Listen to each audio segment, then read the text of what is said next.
Welcome to this explosive breakdown of one of the most talked about moments in late-night television history, the infamous clash between comedy titan Ricky Gervais and the unrelenting host Piers Morgan that ended with Gervais being unceremoniously kicked off the show. Picture this: it's a crisp evening in a bustling London studio. The lights are hot, the cameras are rolling, and the air is thick with anticipation as Gervais, fresh off the success of his Netflix special Armageddon, strides onto the set of Piers Morgan Uncensored. Piers, ever the provocateur with his signature smirk and a reputation for turning interviews into verbal cage matches, greets him with that overly enthusiastic handshake that's more grip than welcome. The audience, a mix of loyal fans and curious onlookers, buzzes with energy, sensing that this won't be your standard chit-chat about Gervais' latest tour dates or his love for dogs. No, from the get-go, Piers dives straight into the deep end, probing Gervais about his atheism and how it clashes with celebrity culture's obsession with spirituality, a topic that's like waving a red flag at a bull, especially for a man who's built his career on skewering sacred cows. Gervais, with his trademark deadpan delivery and eyes twinkling with mischief, fires back immediately, quipping that if God exists, he's probably too busy laughing at Piers's hairline to care about Hollywood's prayer circles. The studio erupts in laughter, but Piers isn't amused. He leans forward, veins bulging slightly in his neck, countering with a defense of faith that's equal parts personal anecdote and political posturing. As the seconds tick by, the banter escalates as Gervais accuses Piers of hypocrisy for railing against woke culture while pandering to conservative viewers, and Piers retorts by calling out Gervais' edgy comedy as nothing more than shock value for middle-aged men in cardigans. The crew exchanges nervous glances, the producer's voice crackles faintly in Piers's earpiece, but the host presses on, undeterred, turning what should be a light-hearted promo spot into a full-throated debate on cancel culture, free speech, and the perils of public apology tours. Gervais, never one to back down, launches into a tirade about how Piers's show thrives on manufactured outrage, comparing it to a tabloid circus where the ringmaster appears himself juggling facts like they're flaming pins. The audience is split now, half cheering Gervais' razor-sharp wit, the other half nodding along to Piers's fiery defenses of journalistic integrity, whatever that means in this context. It's electric,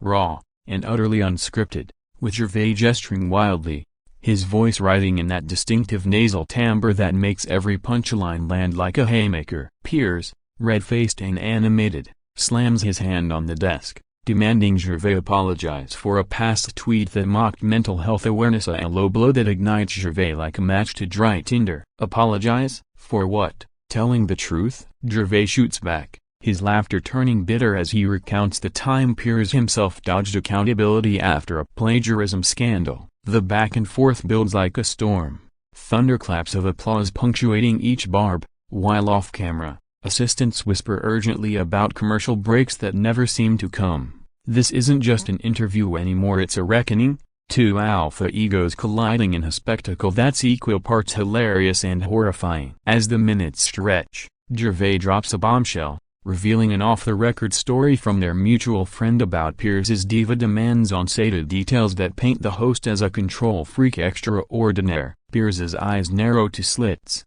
his British accent sharpening like a knife as he hisses that Gervais is jealous of his platform, a man hiding behind jokes because he lacks the guts for real journalism. The tension is palpable, sweat beading on foreheads under the unforgiving lights, and just when it seems the dam might break, Gervais leans in close to the camera, whispering conspiratorially to the viewers at home, "Folks, if this is what passes for uncensored these days, sign me up for the censored version. At least there'd be fewer odds for Piers's ego-boosting cologne." The crowd loses it, but Piers is done playing. He signals to the control room with a subtle nod, his face a mask of controlled fury. What follows is chaos, a whirlwind of accusations, laughter masking pain, and the kind of unfiltered truth that only comes when two titans refuse to yield. This opening salvo sets the stage for an unforgettable showdown, one that would dominate headlines, spark endless memes, and leave us all questioning the fine line between entertainment and enmity. But hold on,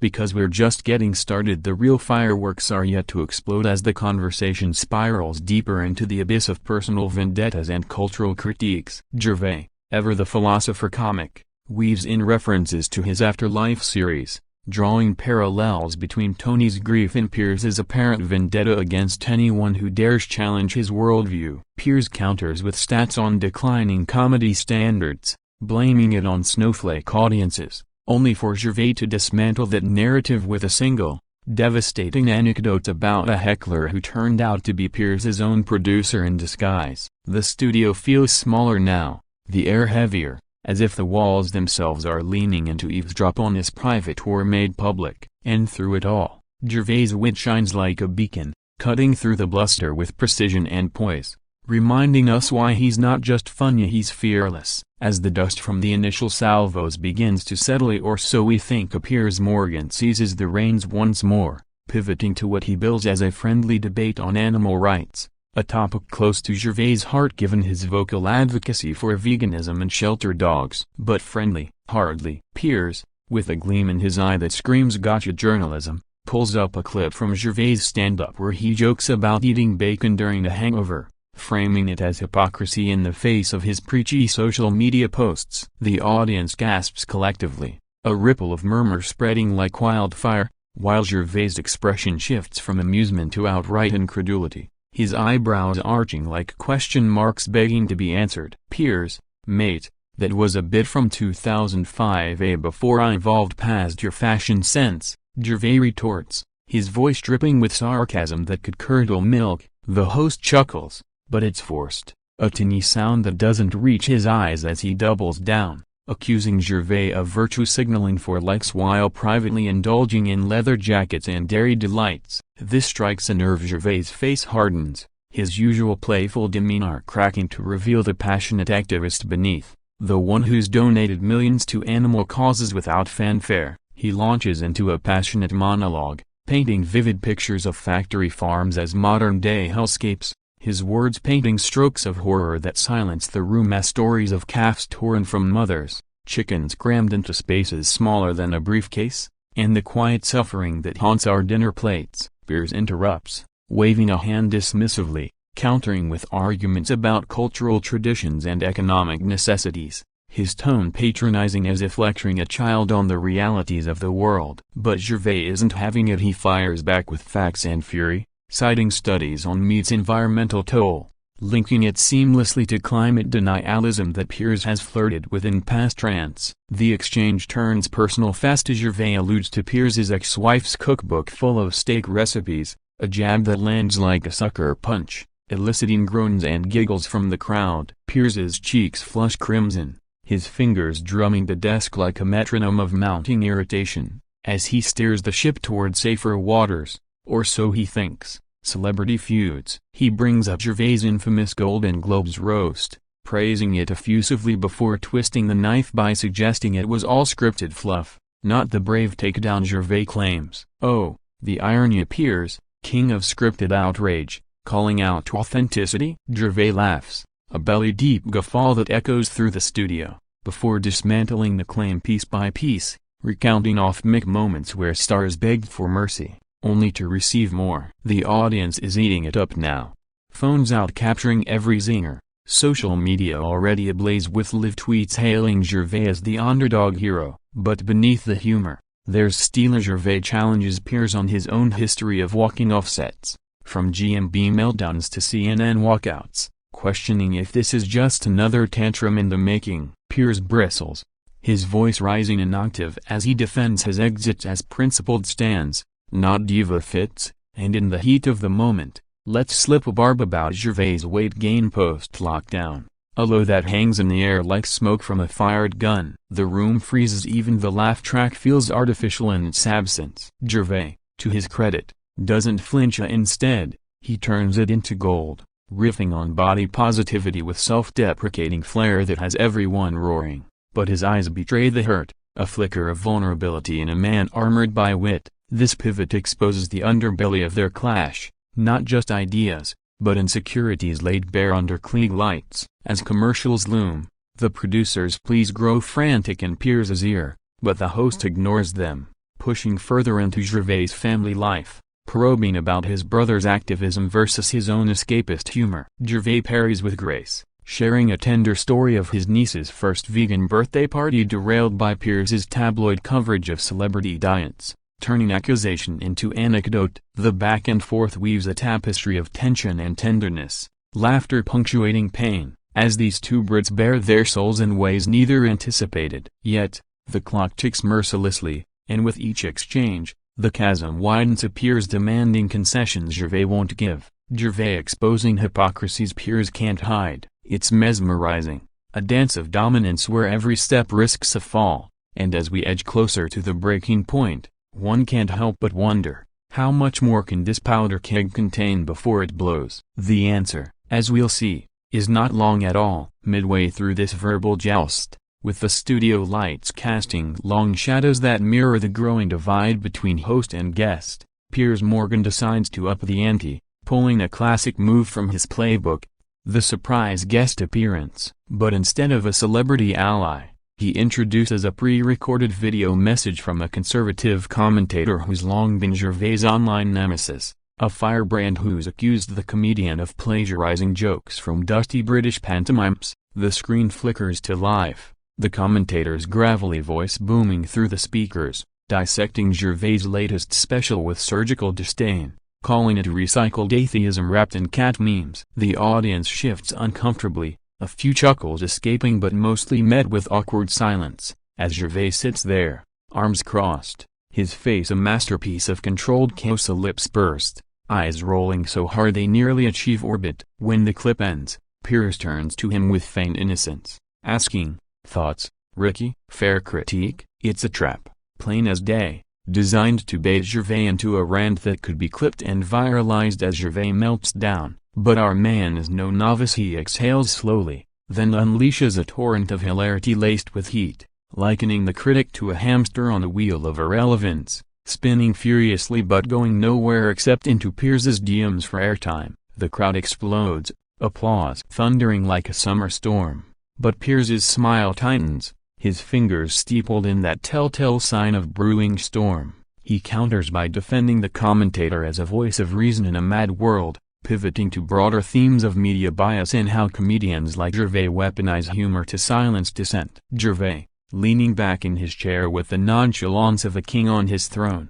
counters with a masterclass in deflection, sharing a story from his writing days on The Office where a similar critic inspired the character of Brenda, a bumbling egomaniac whose only talent was self-sabotage. The parallel to Piers isn't subtle, and the host's jaw clenches audibly over the mic, his retort a sputtering defense of his own everyman appeal. What follows is a dissection of fame's double-edged sword, Gervais recounting the isolation of viral infamy, the death threats after his Golden Globes bit, contrasted with Piers's tales of tabloid triumphs turned torments, like the Meghan Markle fallout that cost him a network gig. For a fleeting moment, empathy flickers, a two-man forged in the fires of public scrutiny, scarred by the same beast they feed. But empathy is fleeting. Piers reignites the fuse by questioning Gervais' friendship with certain Hollywood liberals, implying selective outrage on issues like Israel-Palestine, a minefield neither shies from. Gervais navigates it with care,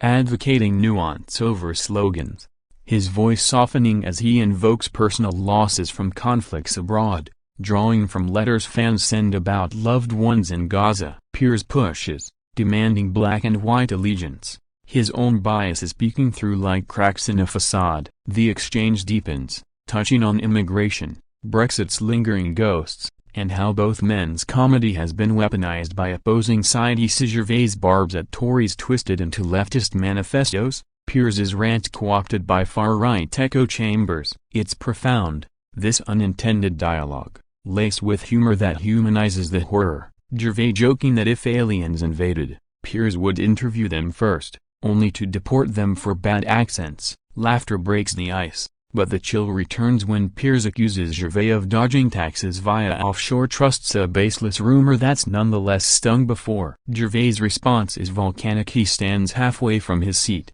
voice booming about class warfare and comedy, how working-class lads like them are pitted against each other for elite amusement. The producer's voice cuts in sharply now, audible to all. "Piers, Rapide adds in 30. But Morgan waves it off, eyes locked on Gervais like a hawk on prey, demanding an apology for past lies about his character. Gervais refuses, instead offering a toast with an imaginary pint, to Piers: "May your uncensored life find a censor someday." The studio teeters on the edge, energy crackling like static before lightning, as crew members hover, ready to intervene. This segment isn't just clash, it's catharsis, peeling back layers of persona to reveal the raw humanity beneath a flawed, fierce, and utterly compelling. Yet, as the barbs fly faster, the inexorable march toward ejection looms, a shadow lengthening with every unanswered slight. Hang tight, viewers, the implosion is nigh, and when it hits, it'll echo through entertainment eternity. The temperature in the studio has risen to sauna levels now,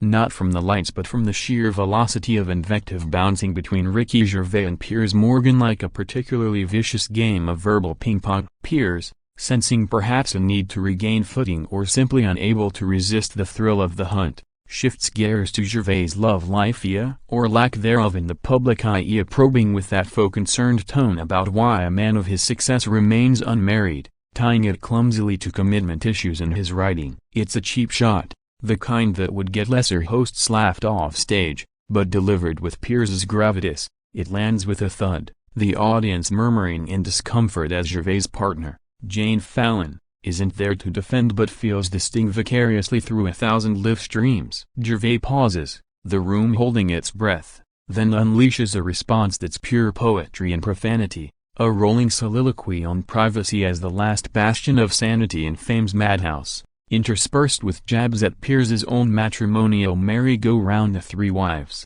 countless headlines, and a custody battle tabloidized to hell. Piers, if marriage is your yardstick for happiness, explain why you look like you are auditioning for Grumpy Old Men 3. The line slays, applause crashing like waves, but Piers's retort is swift and savage, dredging up a decade-old rumor about Gervais' fling with a co-star, framing it as the root of his arrested development. Hurt flashes across Gervais' face, quickly masked by mockery. He counters with tales of Piers's own indiscretions, from phone-hacking apologies to flirtations with guests that bordered on harassment. The gloves are off now. Truly, this isn't debate, it's demolition derby, each man excavating the other's graves for ammunition. Gervais steers it back to comedy's core, arguing that vulnerability is the true edge, sharing a raw excerpt from his upcoming memoir about losing his father young, how it fueled afterlife's heart amid the humor. Piers listens,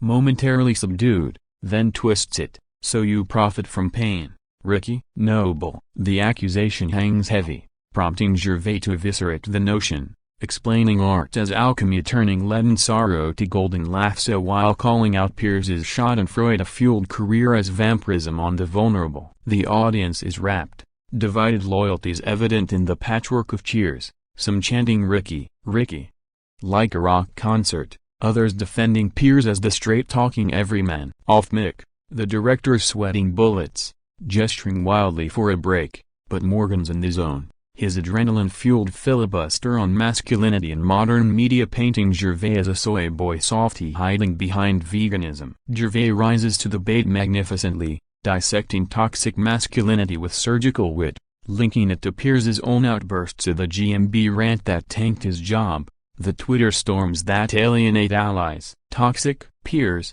you're Chernobyl in a suit," Gervais quips, and the room detonates in delight, but the host's fury is ignited now, his voice a whip crack demanding respect for his hard-won battles. What ensues is a symphony of spite, Gervais recounting anonymous industry whispers about Piers's bullying on sets past, Piers firing back with claims of Gervais ghosting collaborators after flops. It's intimate, invasive, the kind of dirt dishing that blurs lines between public persona and private pain, all broadcast live to millions. Amid the melee, moments of brilliance, Gervais pausing to praise Piers's interviewing chops with genuine warmth, only for it to be undercut by a zinger about his ego eclipsing the sun. Piers, in turn, concedes Gervais' genius reluctantly, admitting envy for his creative freedom, a crack in the armor that humanizes the monster he's become in this fray. Yet vulnerability breeds volatility when Gervais mocks Piers's recent book as ghost-ridden grievances. The host snaps, standing abruptly, mic in hand, Declaring the interview a farce perpetuated by a has-been atheist, the crew mobilizes, light stimming preemptively, but Gervais isn't done yet. He delivers a parting shot on forgiveness, echoing afterlife's themes, suggesting Piers might find peace if he forgave himself first. The words land softly, almost tenderly, amid the roar, but the damage is done. Security edges closer, whispers of "cut the feed" circulating. This chapter of the clash is a crucible, forging stronger wills from shattered illusions, reminding us that behind every laugh and leer lies a labyrinth of longing. As ejection whispers grow to shouts, we brace for the finale, where lines cross irrevocably and legacies are redefined in real time. With the studio now a pressure cooker on the verge of whistling its top, Piers Morgan circles back to the elephant in the room, or rather, the elephant Gervais has been trumpeting for years: religion, or the lack thereof in his worldview. It's a return to roots, this theological tussle, but amplified by the prior barbs, each word weighted with the residue of resentment. Piers, ever the lapsed Catholic turned contrarian, opens with a softball about Gervais' militant atheism, praising it as bold before probing its limits. Does Gervais hate believers, or just their blind faith? The comedian, slouched but sharp as ever, responds with a parable from his youth, a Sunday school lesson on Noah's Ark that left him questioning why God saved the animals but doomed dinosaurs to irrelevance. Laughter ripples, but Piers presses, sharing his own crisis of faith post-scandals, admitting doubts that mirror Gervais' certainties. For a heartbeat, it's collegial, two seekers swapping stories under the spotlight, Gervais nodding as Piers recounts a near-death scare that nudged him toward agnosticism. But collegiality crumbles when Piers accuses Gervais of bullying the faithful via Twitter, those viral posts mocking prayer as talking to yourself with an audience. Gervais defends fiercely, arguing ridicule as the atheist's only sword against dogma's shield, citing history's atrocities from crusades to jihads, his voice rising with the passion of a prophet decrying false idols. Piers counters with secular sins as Stalin's purges, Mao's millions, equating atheism to authoritarianism, a false equivalence that Gervais dismantles with delight, comparing it to blaming cars for drunk drivers. The debate dances through philosophy's halls, Nietzsche's God is Dead lament twisted into modern memes, Dawkins's genes versus Gervais' genes, that ICQ pun on his casual attire. The audience is enchanted, debates erupting in pockets like spontaneous seminars, while Gervais weaves in pop culture South Park's satire as superior to sermons, The Simpsons' heaven as more believable than brimstone. Piers, not to be outdone,